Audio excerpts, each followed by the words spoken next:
Georgia's lieutenant governor is not happy with Delta Airlines. Now, recently, Delta ended their relationship with the NRA, basically giving them special bonuses, or not bonuses, but special rates, discounts for taking Delta flights. And then thanks to the backlash of the Parkland shooting and the survivors' activism, a lot of companies were like, okay, we're going to end these special discounts for people with the NRA. Now, Casey Cagle is not happy about it. And he said on Monday on Twitter that he would block any tax legislation that benefits Delta unless they reinstate their support for the gun rights group. Now, he tweeted, "I will kill any tax legislation that benefits Delta unless the company changes its position and fully reinstates its relationship with the NRA.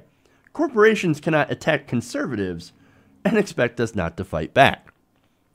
So now we are at extortion. Great. Wonderful. Now, the Hill explains that Delta, headquartered in Atlanta, is seeking state approval to restore a sizable fuel tax break that expired several years ago. So, yes, this is a company that's asking for tax cuts. Wonderful, right? And I'm not defending their tax cut, but I am kind of calling out the corruption of the whole thing by pointing out that, look, these politicians, they control whether or not you get a tax break. So now this guy is basically saying, if you don't go the direction that I want to ideologically, then I'm going to pull your money. I'm going to pull your tax break. Great. As I said before. Now, Cagle is also running for governor. Now, he issued a statement accusing those companies of, quote, viewpoint discrimination against conservatives and law-abiding gun owners. Okay, well, let me point out something here. The NRA, I guess, apparently has 5 million members, right? But it cannot claim that it represents those members. Most of those members actually agree with gun control measures, and which the NRA does not. No, the NRA represents gun manufacturers because they make more money off the sale of more guns. What is the NRA always pushing? More guns in the schools, more guns in private hands. It doesn't matter if you're, mentally ill, which they always say that's the problem. It's the mentally ill people getting a hold of guns. Well, you're in favor of mentally ill people getting more guns. They're in favor of everybody getting guns and more guns because that means more gun sales, right? But look, even if the NRA did represent its members, well, then those 5 million people are actually a very small percentage of American gun owners. So, but what Delta is doing, Delta is not exactly taking a stand because it's the right thing to do. Actually, it's because it's a more popular position. According to USA Today's Suffolk poll, of 1,000 registered voters nationwide, a majority of them, 61%, say that tightening gun control laws and background checks would prevent more mass shootings in the United States. 63% said semi-automatic weapons like AR-15s should be banned. 76% say that people who should be treated for mental illness should be banned from owning a firearm.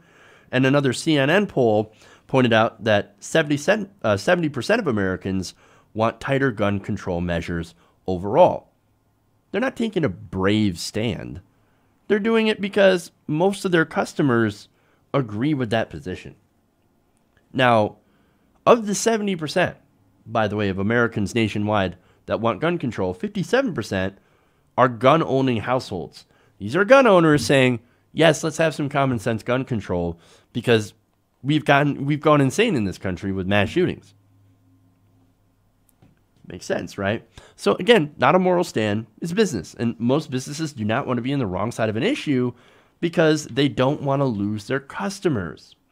So maybe this tax break is not worth the loss of customers. Now, I'm not saying the leaders of Delta are only concerned with the money, but again, they are a multinational corporation, meaning that they will obviously take the money into account. But at the same time, I'm pretty sure their leaders, people in the company, don't want to see kids get slaughtered and don't agree with the NRA. But more importantly, from a business standpoint, it seems like the NRA is sort of toxic to their business interests. But again, I want to address the corruption here.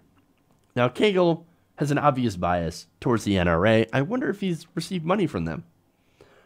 But he's got a position of power. And he's saying, I will make sure that to fight against your tax cut if you don't agree with me. That is corruption. That is abuse of power. And I believe that is extortion. Hey, everybody. Thanks for watching this video. If you want to see more like this, please hit the subscribe button below. And if you want to support truly independent progressive media, please consider becoming a patron at patreon.com/TYTNation.